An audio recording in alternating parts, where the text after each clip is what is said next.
ৰাইজ মোৰ ফালৰ পৰা সমূহ দেশবাসীলৈ ৭৭ সংখ্যক ৰিপাব্লিক ডেৰ অলেখ অযুত শুভকামনা থাকিল। আৰু আজিও আমি গৌৰৱেৰে ক'ব পাৰো যে আমি স্বাধীন দেশৰ স্বাধীন নাগৰিক। জয় হিন্দ, ভাৰত মাতা কি জয়। আৰু ৰিপাব্লিক ডে বুলি ৰাতিপুৱাই গা মূৰ ধুই ওলাই আহিলো হস্পিতাললৈ বুলি। কিন্তু ৰাইজ মই আহি দেখিলো যে ফ্লেগ হোষ্টিং অলৰেডি হৈয়ে গ'ল। মোৰ মানে 5 মিনিট লেট হৈ গ'ল ৰাইজ।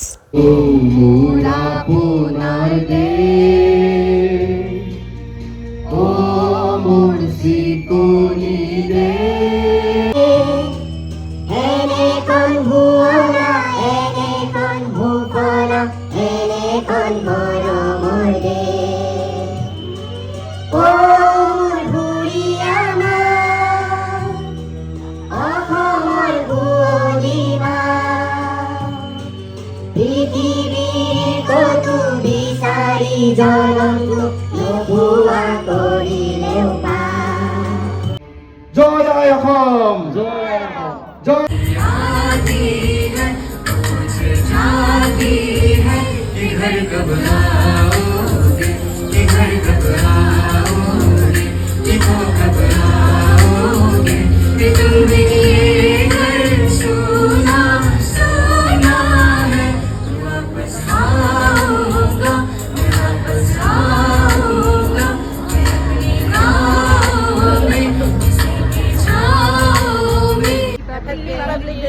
বাৰু গোটেই প্ৰগ্ৰামটো খতম হোৱাৰ পাছত তাত একেলগে ব্ৰেকফাষ্ট কৰিলোঁ। তো আজিলৈ বাই বাই ৰাইজ, নেক্সট আকৌ এটা মিনি ব্লগত লগ পাই আছোঁ অতি সোনকালে।